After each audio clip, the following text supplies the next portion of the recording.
Bueno, buenos días a todos. Bienvenidos. Un lindo tiempo de adoración, de alabanza que pudimos tener. Y en esta semana o en este día, durante la semana, estuvimos anunciando que el mensaje de hoy sería súplicas apasionadas adorando en el desierto. ¿Sí? Hay muchas súplicas que podemos encontrar en la Biblia o en nuestras vidas mismas. Podemos pasar por diferentes momentos de súplicas y súplicas de diferentes formas, ¿no? Súplicas en fe, súplicas en un desierto, súplicas pasando por dificultad, por duda. Así que la idea de esta mañana es poder atravesar diferentes momentos para llegar a lo que queremos y lo que creo que en esta mañana Dios quiere dejarnos en el corazón para poder seguir avanzando. Así que súplicas apasionadas, adorando en el desierto, arranca con un texto bíblico que lo vamos a encontrar en Isaías y luego lo va a retomar un personaje del Nuevo Testamento que es Juan el Bautista y dice: una voz proclama, preparen en el desierto un camino para el Señor, enderecen en la estepa un sendero para nuestro Dios. Juan el Bautista lo podemos encontrar en los evangelios como el precursor de Jesús. Fue quien anunciaba y quien encarnó a esta persona que ya había profetizado Isaías cientos de años antes.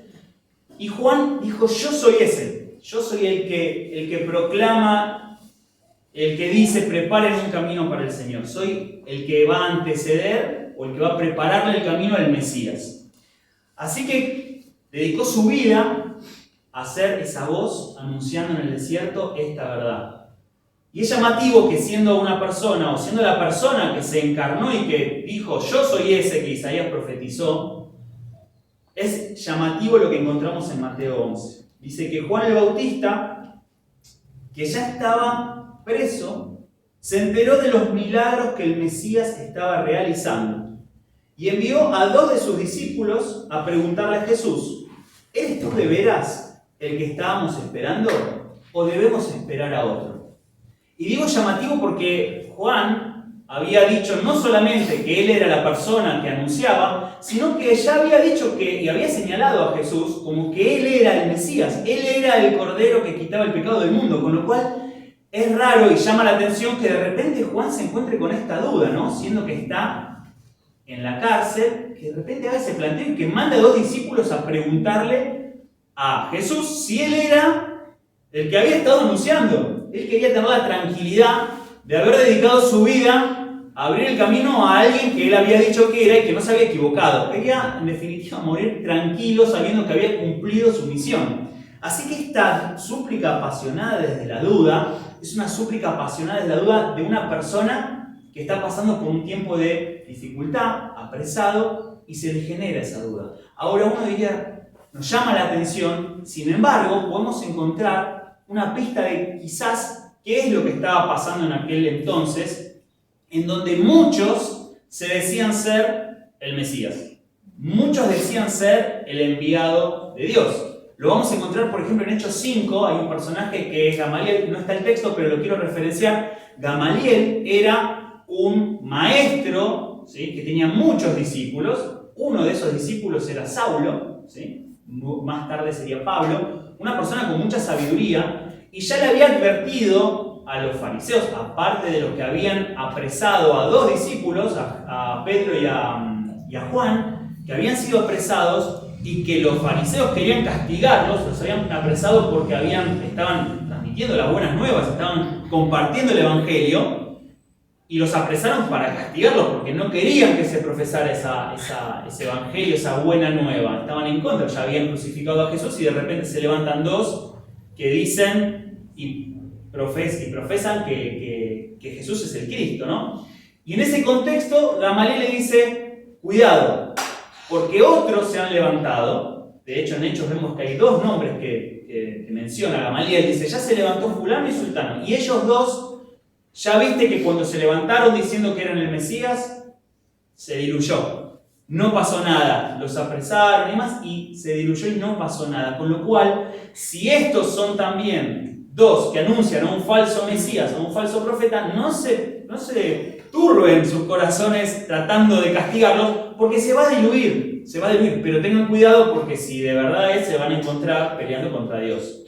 Ya vemos que unos 2000 años más tarde somos 2.400 millones de cristianos, así que evidentemente algo de verdad en que Jesús es el Mesías hay, ¿no? Entonces, pero este contexto nos da un poco de claridad y arroja claridad de por qué Juan tiene esa duda, porque hay un contexto donde otros se dicen llamar el Mesías, y el que tenía la seguridad de repente pasa por un tiempo de duda, una súplica desde la duda, a pesar de ser Juan quien fue. Ahora podemos pensar en una súplica desde el anhelo. ¿Qué tal si invertimos la pregunta? ¿Qué tal si Juan hoy nos preguntase a nosotros, o mejor aún, qué tal si Jesús nos preguntase a nosotros, ¿son ustedes los miembros de la Alianza Evangélica que van a revolucionar Boulogne o tengo que esperar a otros? ¿Son ustedes los que van a levantar la bandera o tengo que esperar a otros? No son ustedes. Digo, si hacemos la pregunta para un lado, es justo invertirla y que nos la hagan a nosotros, ¿no? Así como confrontamos tantas veces diciendo, Señor, ¿será que sí? ¿Será que no? ¿Y qué tal si Dios nos dice, ¿y serán ustedes o será que tengo que esperar a otros?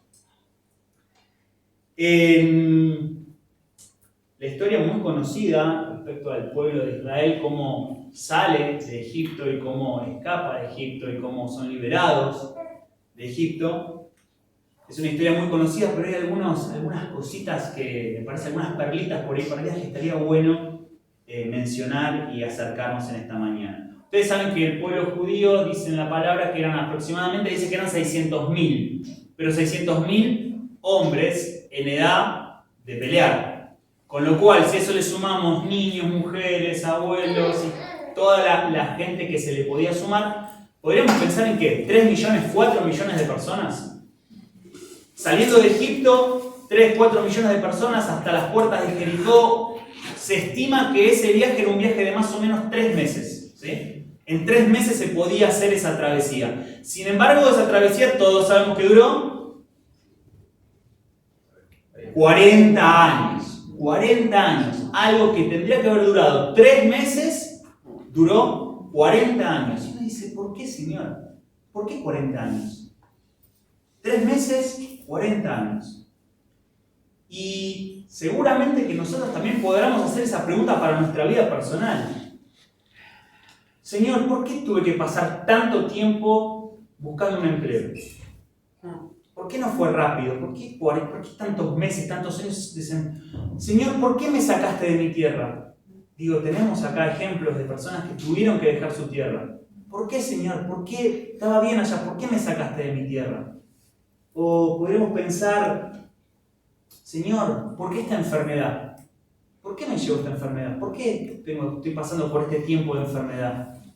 Digo, son desiertos también, ¿no? Porque el desierto del pueblo de Israel era esa travesía que tuvo que hacer para llegar a la tierra prometida, pero tenemos desiertos. Señor, ¿por qué falló mi ministerio? ¿Por qué no funcionó el ministerio? ¿Por qué no está funcionando mi ministerio? ¿Qué es lo que está pasando? Digo, son preguntas apasionadas en el desierto, ¿no? Creo que todos tenemos o hemos visto pasar algún familiar por enfermedad. Todos hemos visto un familiar pasar por enfermedad y todos hemos visto un familiar que falleció por enfermedad.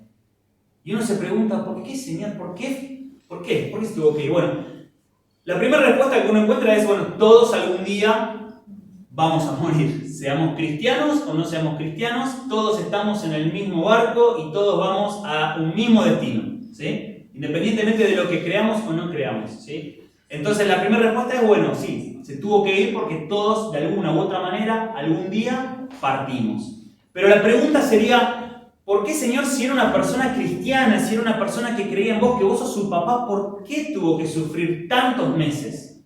¿Por qué esa enfermedad se extendió durante tanto tiempo? ¿Por qué no pudo ser lo que todos anhelamos, ¿no? Que es un día irnos a dormir y al otro día despertarnos en los brazos de Dios? Eso es como todos querríamos morir, ¿no? Es así. Digo, ¿quién quiere morir sufriendo meses? Nadie. Sin embargo pasa y uno se pregunta, ¿por qué, Señor, tuvo que pasar esta persona que era un cristiano ejemplar y pasó por este tiempo de sufrimiento? Y yo, que lo quería tanto y que oré tanto por él, también tuve que pasar todos esos meses. ¿Por qué? ¿Por qué? Preguntas apasionadas en el desierto, que a veces parecen no tener respuesta, ¿no? Uno pide y dice, ¿cuál es la respuesta? Yo no sé si ustedes tienen algún héroe de la fe. Yo tengo muchos, y no hablo de los típicos personajes bíblicos, ¿sí? No hablo de Noé, de Moisés, que obviamente son héroes de la fe, pero son héroes que uno lee en la palabra y sabe que eso fue algo que pasó hace mucho tiempo. Yo hablo de héroes que yo vi, con los que yo compartí, con los que yo viví, es parte de esta vida que algunos ya hoy no están. Hablo de mis abuelos y abuelos o padres de algunos de ustedes escapando de la guerra en un barco, pero a mí me emociona leer, por ejemplo, en el libro que tenemos acá en la iglesia, que cuenta un poco de la historia, que lees que iban adorando en el barco, que llegaban a puerto y daban gracias a Dios y levantaban las manos y daban gracias, y hacían reuniones de alabanza y gracia y gratitud a Dios.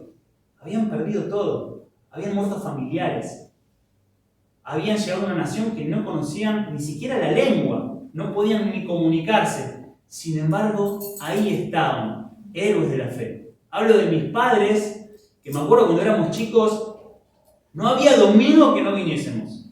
Yo no había domingo que no estuviésemos en el templo para venir a escuchar la palabra, para adorar. No había momento en los que ellos no nos enseñaran acerca de los caminos de la fe, pero sin embargo estaban pasando, y yo hoy más grande lo entiendo, momentos económicos duros, difíciles, que uno diría, ¿por qué? ¿Por qué está pasando un momento tan duro? Sin embargo, ahí estaban, firmes, héroes de la fe. Hablo, yo no sé si todos tuvieron la oportunidad, sé que todos no tuvieron la oportunidad, pero hablo de un Herman Klassen, que hoy está Eli acá, que es su esposa. Yo me acuerdo de Herman. Yo tenía 15 años y era un cristiano de pura cepa, un hijo de Dios. Y yo me acuerdo que en los últimos meses de su enfermedad, él diciéndome, contándome y enseñándome qué es ser un hijo de Dios, qué es tener fe en un Dios. Y estaba atravesando un cáncer terminal, un héroe de la fe. Y hemos visto muchos héroes de la fe partir y pasar por estos tiempos de dificultad. Y cuando yo me pregunto por qué, Señor, ¿por qué es que tuvimos y por qué tuvieron que pasar por esos desiertos tan difíciles? Y creo que la respuesta a esto es porque los adoradores en espíritu y en verdad no se forjan en el bienestar, no se hacen en la comodidad. Los adoradores que andan buscando a Dios, los que adoran en espíritu y en verdad, se forjan en los tiempos de dificultad, se forjan en el desierto, se forjan cuando la cosa se pone fea, ¿sí? Y dicen, Señor, ¿me rindo? ¿No? ¿Cómo es cuando me rindo? Me rindo, ¿no? Cuando nos van a saltar dicen, me rindo. Bueno, Señor, me rindo. Y esas personas que dicen, Señor, me rindo, y se ponen de rodillas y con manos arriba, ya que las tienen ahí arriba, cantan, levanto un aleluya. O levanto mis manos, esa canción que cantamos, ¿no? Levanto mis manos, ¿sí? Aunque tenga 1000 problemas, aunque la cosa se haya puesto fea, yo levanto mis manos. Y yo creo que Dios en ese momento se codea con Jesús, se codea con el Espíritu Santo y dice, mira, un espíritu adorador, una persona que adora en espíritu y en verdad. Este entendió todo. Este que está pasando por ese momento, ese que está pasando por el desierto y levanta las manos y adora, ese entendió todo. Sin embargo, en Éxodo, leemos en Éxodo 14, que a veces hay personas que más que adorar en espíritu y en verdad, son un clamor de quejas, ¿sí? Tipos que se quejan, que a la primera que pasa, se empiezan a quejar. Miren lo que dice en Éxodo 14. Dice, el Señor habló con Moisés y le dijo, ordénales a los israelitas que acampen junto al mar. ¿No? Dios los sacó de Egipto. Había gente que no sabía ni lo que era la libertad porque habían nacido en esclavitud. De repente Dios los saca de Egipto y les dice, chicos, vayan a refrescarse un poquito a la orilla del Mar Rojo Y me imagino los israelitas, la reunión de adoración y alabanza más grande de la historia, 3 millones de personas alabando, adorando, refrescándose en el Mar Rojo. ¿No? Uno se imagina diciendo, bueno, qué bueno que Dios nos manda al Mar Rojo, a la orilla del Mar Rojo, nos acaba de liberar y nos manda ahí a un tiempo de un all inclusive, ¿no? Sin embargo, miren cómo sigue. Dice le dice Dios a Moisés, le dice, yo por mi parte, mientras están ahí, endureceré el corazón del faraón para que los persiga. Dice, pará, Dios, ¿qué es bipolar, Dios? ¿Qué le pasó? Me acaba de sacar de Egipto.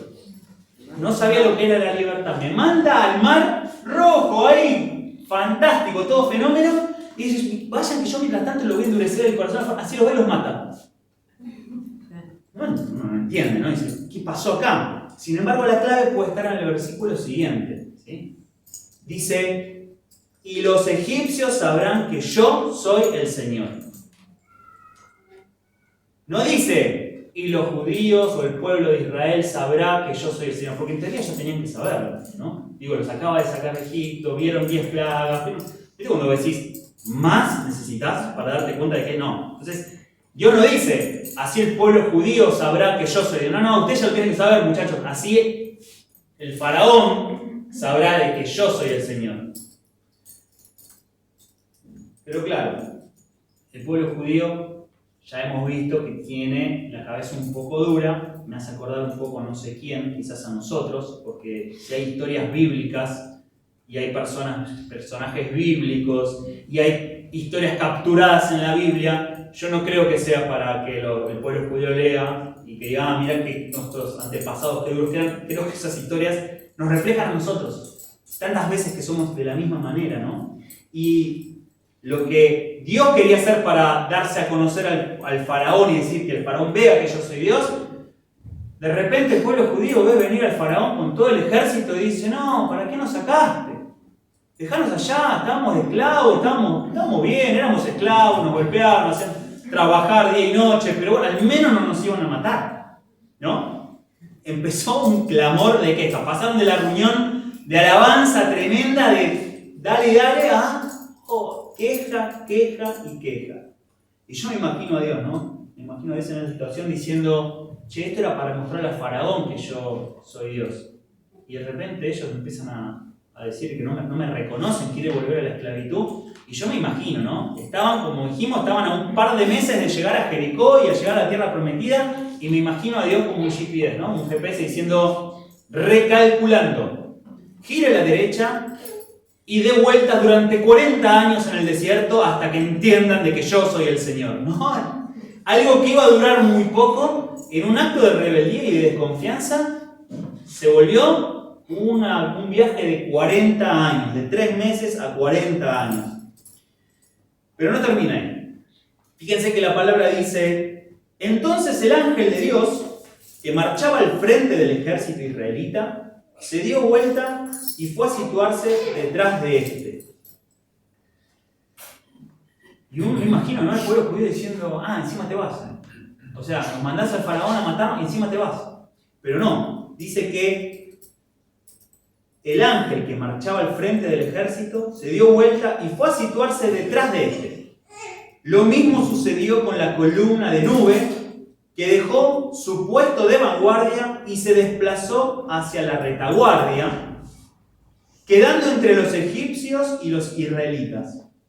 Durante toda la noche, la nube fue oscurecida para unos y luz fue oscuridad para unos y luz para otros. Así que en toda esa noche no pudieron acercarse los unos a los otros. Me parece tremendo, ¿no? Si recordamos la historia bíblica, sabemos que la presencia de Dios iba guiándolos y de repente en ese clamor de quejas ven que el espíritu, que el ángel de Dios se va y dice, no, encima te vas, nos mandás al faraón. No, pero se sitúa a la retaguardia, se sitúa atrás del pueblo, lo que estaba guiando en cómo llegar, ahora de repente se pone entre el pueblo y el pueblo judío y el faraón que viene a matarlos. Y creo que acá hay una enseñanza que es genial y nos tiene que quedar, y es el primer stop que quiero hacer en esta mañana. El segundo en realidad, porque el primero era que lo importante de estar adorando y entregarnos en esos desiertos que nos tocan vivir. Pero el segundo sería que cuando estamos en esos desiertos y cuando parece que estamos abatidos, rodeados, cercados, donde no hay salida, sabemos que el ángel de Dios está en la brecha entre el faraón y nosotros, entre el problema y nosotros. Cuando sientas de que estás en el desierto solo, acordate de este pasaje bíblico, en donde el ángel de Dios estaba ahí, parado en la brecha, acompañando al pueblo. Dios no nos abandona, Dios no nos deja solos. Podemos sentir que estamos solos en algún momento porque perdemos nuestra fe y nuestra confianza, pero Dios siempre, siempre, siempre está al lado nuestro, al frente, y si no lo ves, te aseguro que está atrás cubriéndote las espaldas. Pero Dios no nos deja nunca, nunca, nunca solos. Cuando el pueblo judío iba a tomar Jericó, ¿sí? Porque luego de 40 años de travesía, el pueblo judío llega a puertas de Jericó. Estamos estudiándolo los martes en el estudio bíblico. Y cuando llegó a las puertas de Jericó es llamativo de qué es lo que tienen que hacer para tomar Jericó. Tienen que, dice Dios, preparen los cañones o preparen el ejército, afilen sus espadas. ¿Dice algo de eso? No. ¿Saben qué tienen que hacer para conquistar Jericó? Tienen que hacer una reunión de adoración. Tienen que hacer una reunión de alabanza. Dice que el pueblo judío, antes de tomar Jericó y antes de que las murallas de Jericó cayeran, tenían que dar vueltas alrededor de la ciudad, ¿sí? Tocando sus cuernos, sus trompetas, haciendo una reunión de alabanza, una reunión de adoración. Digo, Dios los preparó y en el desierto y los llevó por el desierto para formar un ejército. No.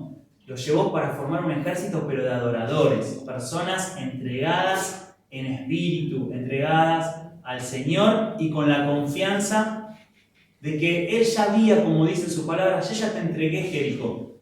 Yo ya te entregué Jericó, le dice a Josué. Ya les entregué a Jericó, ya está tomada la ciudad. Ustedes lo que tienen que hacer es hacer una reunión de adoración. Me parece fantástico y un principio en donde lo importante que es adorar a Dios en los momentos de dificultad. Una breve historia que les quiero contar respecto a esto, haciendo alusión a esto. Dice que un joven que estaba pasando por tiempos de dificultad, tiempos de dificultad familiar, tiempos de dificultad laboral, económica, realmente no la estaba pasando bien. Y lo que hizo fue ir a ver a su abuela. Uno cuando está pasando por momentos de dificultad y necesita consejo, ¿a dónde va? A donde haya más canas. ¿Por qué? Porque las canas evidentemente son un sinónimo de experiencia, un sinónimo de haber vivido muchas situaciones difíciles, y uno realmente cuando va a pedir consejo le puede hacer un amigo, pero muchas veces va a las personas mayores que son personas que tienen experiencia y que han pasado por momentos de dificultad. Así que este muchacho, con todos sus problemas y con todas sus situaciones que está viviendo, va a ver a la abuela y le dice: mira, abuela, me está pasando esto, me está pasando aquello, y yo realmente no entiendo qué es lo que está pasando. ¿Por qué Dios permite que yo pase por tantos tiempos de dificultad, por tantos tiempos difíciles? Realmente, abuela, ¿qué tenés para decirme? ¿Cómo me puedes aconsejar? ¿Qué tengo que cambiar en mí? No entiendo qué es lo que está pasando. Y la abuela lo que hizo, la llevó a su jardín. Todos hemos tenido una abuela o una madre que tiene su jardín impecable, ¿no? Que es paisajista la abuela, ¿no? Esos jardines hermosos. Así que la abuela lo llevó, sin decirle nada, lo llevó al jardín y le dijo: anda a dar una vuelta por el jardín.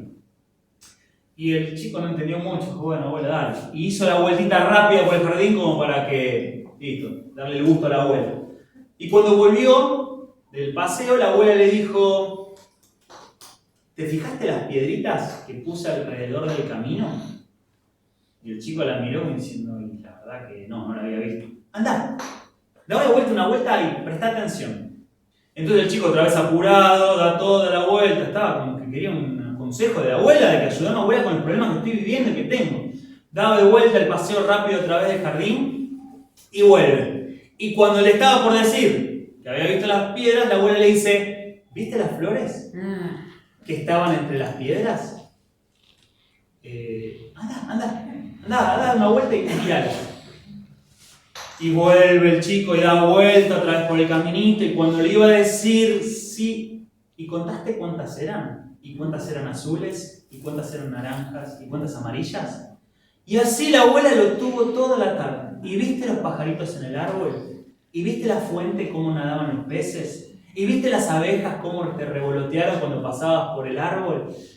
Una tras una, y el muchacho ya, el chico el joven, no estaba entendiendo y ya estaba como desesperado, ¿sí? Diciendo, abuela, ¿qué es lo que me querés decir? Que me haces pasar 20 veces por el medio y entre medio de tu jardín. Y el aprendizaje de la abuela le quería decir, es que el proceso de aprendizaje dura lo que es necesario que dure, para que puedas aprender lo que necesitas aprender. No vale de nada apresurar el proceso de aprendizaje sin enfocarte en lo que es necesario que aprendas. Porque lo único que vas a hacer es que el paseo por el jardín no sea una vuelta, sino 2, y 3, y 4, y 5, hasta que veas y entiendas todo lo que tenés que ver y entender. Entonces, creo que la enseñanza, lo que creo que Dios quiere compartir y decirnos en esta mañana es, todos hemos pasado por momentos de dificultad. Todos vamos a pasar por momentos de dificultad. Creo que la vida es un desierto con pequeños oasis y no un oasis con pequeños desiertos. Y creo que los desiertos representan lo que Dios quiere que aprendamos, lo que Dios quiere que entendamos. Y corre por nuestra cuenta qué actitud vamos a tener frente a esas situaciones y frente a esos tiempos de dificultad. Podemos tener súplicas apasionadas como un mar de quejas. Podemos tener súplicas apasionadas como un mar de dudas. O podemos levantar las manos, decir, Señor, me rindo, hasta acá llegué. No entiendo muy bien qué es lo que está pasando, pero sé que vos, si no estás adelante, a un costado o al otro, estás a la retaguardia. Estás conmigo, me estás acompañando en este tiempo de dificultad. Así que yo levanto mis manos y te digo, Señor, quiero ser un adorador en espíritu y en verdad. Porque el secreto para salir de los desiertos muchas veces está a solo un paso. A dar un solo paso, que es el paso de fe, el paso de certeza de que Dios está con nosotros. Y creo que el secreto está en mirar muy detalladamente las piedras, las flores, las aves, las abejas, y que es todo lo que Dios quiere mostrarme en la temporada que me toca vivir y la que me toca caminar. Hay algo que Dios quiere enseñarnos, hay algo que Dios quiere dejarnos. Yo he pasado por momentos de dificultad, por momentos de duda, y sin embargo hoy me es más fácil ver por el espejo retrovisor y decir, en aquella temporada Dios me quiso enseñar esto, en aquella temporada Dios me mostró esto. Pero a veces me avergüenzo de cómo atravesé esos momentos y esos tiempos. No siempre los atravesé levantando las manos y adorando y dándole gracias a Dios por el desierto. Muchas veces los pasé quejándome, como el pueblo judío que se quejaba porque veía que venía el faraón con su ejército para matarlo. No siempre lo pasé dando gracias por el desierto. Es difícil dar gracias por el desierto. Es difícil dar gracias por la prueba. Pero entendamos que la prueba lo único que hace es forjar adoradores en espíritu y en verdad. Y esa es la actitud que creo que tenemos que tener, porque dice que la hora se acerca y ha llegado ya en que los verdaderos adoradores rendirán culto al Padre en espíritu y en verdad, porque así quiere el Padre que sean los que le adoren. El Señor está buscando adoradores en espíritu y en verdad.